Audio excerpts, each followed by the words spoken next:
أعوذ بالله من الشيطان الرجيم.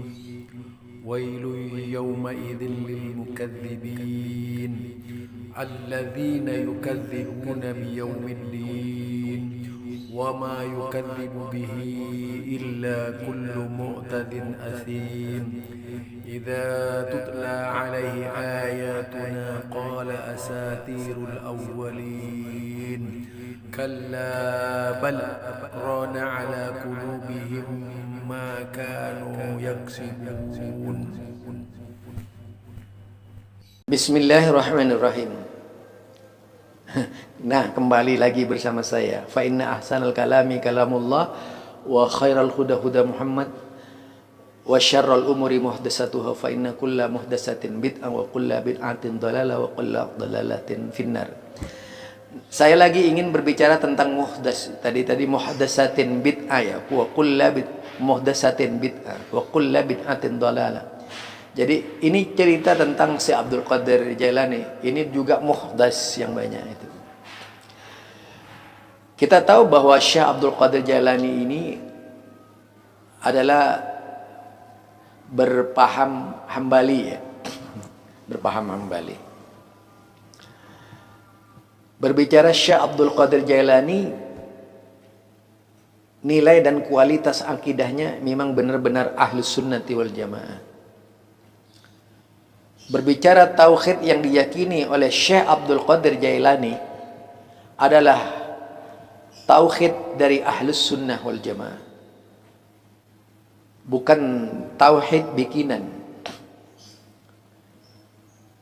Pola dan pengembangan keyakinan yang diyakini oleh Syekh Abdul Qadir Jailani adalah benar-benar bersumber dari Al-Quran dan As-Sunnah. Tetapi kalau membaca perjalanannya Syekh Abdul Qadir Jailani, menurut cerita-cerita angin yang beredar dalam berbagai macam buku ya, seperti dalam kitab Lubabul Ma'ani dan berbagai macam cerita, itu pernah tertulis dalam sebuah buku, yaitu Manaqib Syekh Abdul Qadir Jailani merusak akidah Islam. Buku ini ditulis oleh seorang penulis atau ulama muda Persis ketika itu. Persis ini Persatuan Islam. Muridnya Ustadz Abdul Qadir Hasan di Bangil gitu. Jadi muridnya yaitu Abdul Qadir Hasan di Bangil. Beliau menurunkan sebuah tulisan namanya Manaqib Syekh Abdul Qadir Jailani merusak akidah Islam. Kalau di Google, kita googling ya, di mana namanya, di YouTube itu pasti di Google akan menemukan buku-buku itu. Kalau tidak salah itu dijual di Shopee itu. Nah, kemudian ada lagi namanya itu yaitu Imron AM dan Imron AB. Imron AM ini Imron yang kontra dengan cerita fiktif Syekh Abdul Qadir Jailani yang diada-adakan oleh kaum muhdas.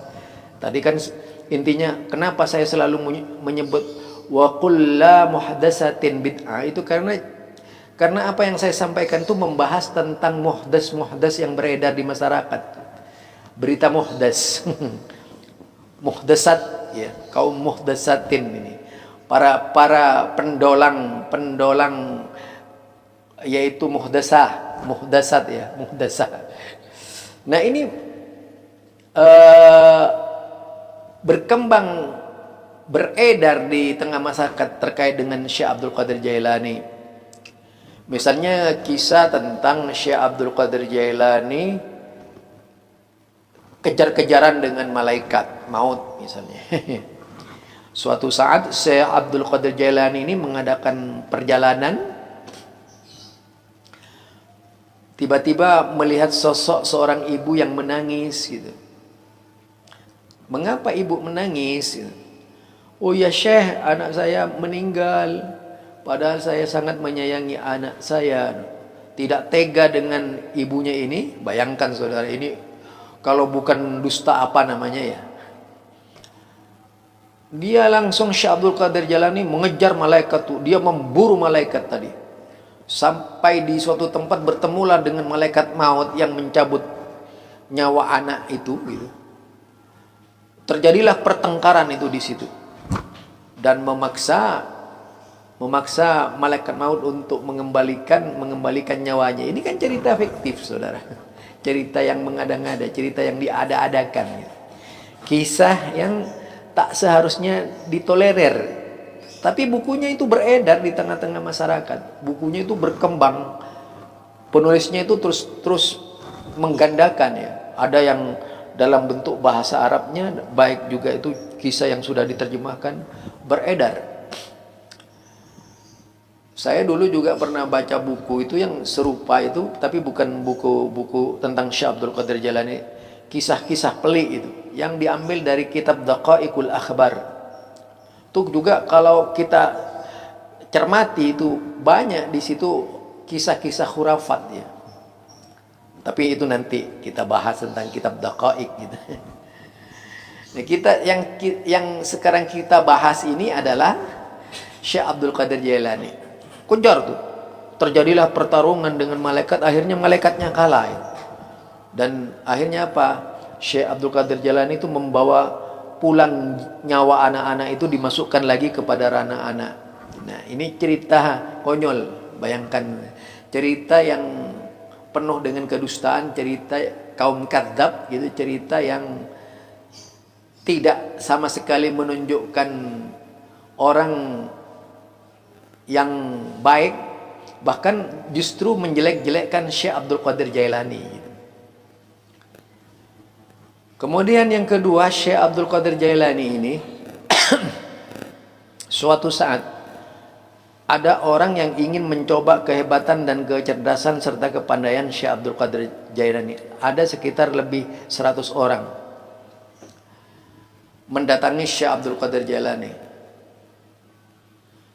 Nah, ketika tiba di hadapan Syekh Abdul Qadir Jailani, langsung Syekh Abdul Qadir Jailani mengetahui setiap pertanyaan yang ada pada setiap orang itu.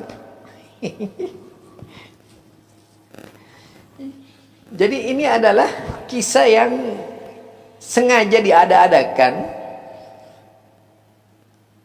menciptakan hurafat-hurafat baru dalam kehidupan masyarakat ya.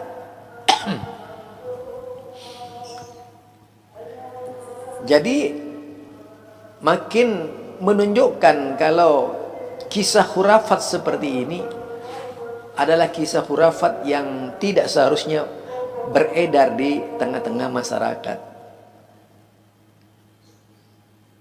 Masyarakat meyakini hal itu, masyarakat kemudian memahami hal itu sebagai bagian dari karomah Syekh Abdul Qadir Jailani. Padahal tidak demikian yang disebut karomah itu. Kalau justru cerita-cerita seperti itu dijadikan sebagai cerita bagi Syekh Abdul Qadir Jailani, itu sama saja dengan menghancurkan kehormatan Syekh Abdul Qadir Jailani. Kalau beliau seorang wali, apalagi seorang bermazhab Hambali, tidaklah mungkin beliau sekhurafat itu. Beliau pasti akan berlepas diri dari orang yang menceritakannya.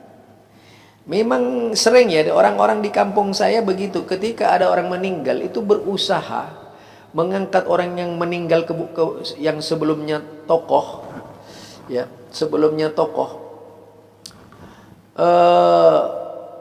dengan berbagai macam karomah yang tidak selayaknya diberikan kepada tokoh-tokoh tersebut.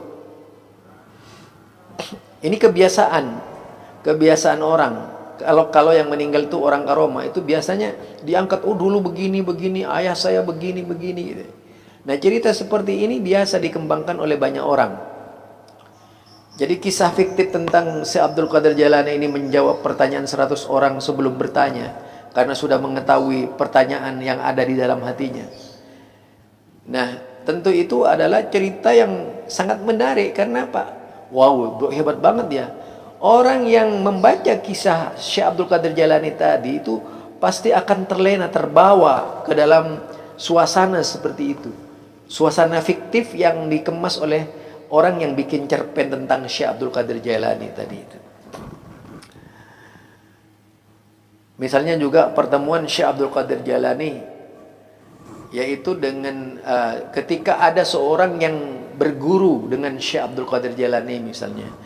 Ayahnya membawa anaknya ke Syekh Abdul Qadir Jailani, menitipkan anaknya supaya anaknya dididik menjadi seperti Syekh Abdul Qadir Jailani.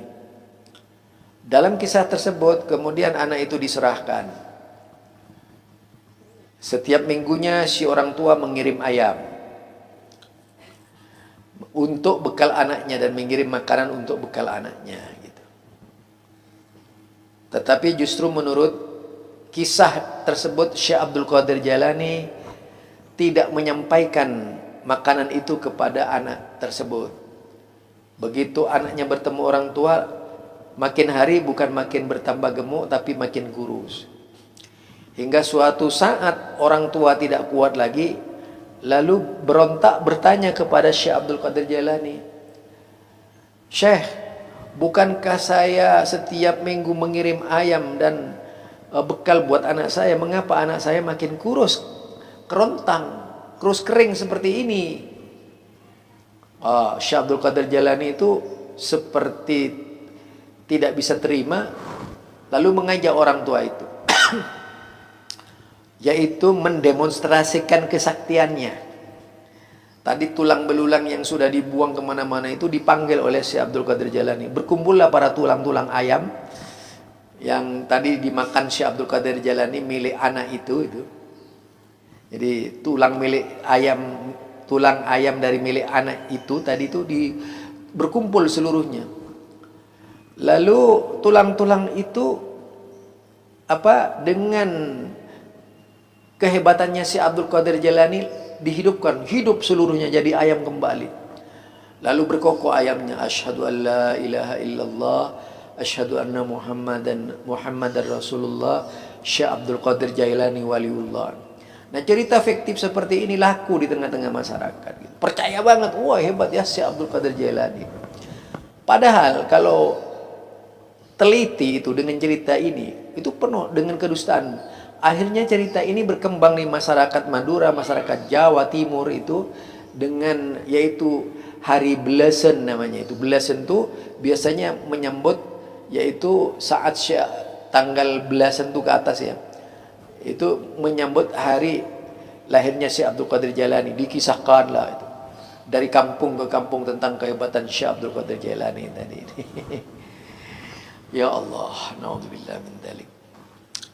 Inilah cerita-cerita yang beredar di tengah-tengah masyarakat. Masyarakat percaya dan begitu saja bahwa ini adalah sebuah kebenaran. Padahal ini adalah sebuah kedustaan yang seharusnya tidak dilakukan oleh seorang muslim. Ada lagi kisahnya Syekh Abdul Qadir Jailani kalau dibongkar itu.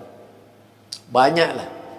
Jadi selengkapnya itu bisa dibaca di dalam buku namanya buku Manaqib Syekh Abdul Qadir Jailani Merusak Akidah Islam. Tulisannya Imron AM ya. Itu kalau tidak salah yang mencetak itu Persatuan Islam Bangil. Ya. Jadi sekarang umat Islam selalu dihadapkan kepada cerita-cerita fiktif. Misalnya mudah percaya dengan dongeng-dongeng gitu. Ya dongeng para dukun, dongengnya ponari, dongeng lucu-lucu lah dari kalangan orang yang mencari uang melalui cerita-cerita fiktif. Dan mudah-mudahan ini menjadi pelajaran kepada kita agar kita itu tidak mudah terbawa oleh emosi, keyakinan batil terhadap cerita-cerita yang kita dengar dari orang-orang. Tetapi perlu melakukan fa'aridu ala kitabillah wa ala sunnati rasulillah. Perlu cek and recheck dengan menggunakan kitab-kitab Allah, menggunakan kitab-kitab Rasul. Jangan mudah lah. Itu persis seperti ceritanya Tanggupan Perahu ya. Tanggupan Perahu ini konon katanya itu kan hasil hubungan seorang ibu dengan anjingnya lalu melahirkan sang kuryang. Itu ceritanya fiktif ini, wah, beredar di masyarakat, berkembang dan sebagainya. Ya seperti tadi kisahnya Joko Dole, ada lagi Kiai Kendet, itu banyak cerita yang aneh-aneh ya, di masyarakat yang bisa menjauhkan kita dari kebenaran beragama. Bekal kita adalah Quran, bekal kita adalah sunnah. Jangan tertipu, jangan tertipu, jangan tertipu, dan jangan tertipu. Subhanakallahumma wa bihamdika asyhadu an la ilaha illa anta astaghfiruka wa atubu ilaik. Assalamualaikum warahmatullahi wabarakatuh.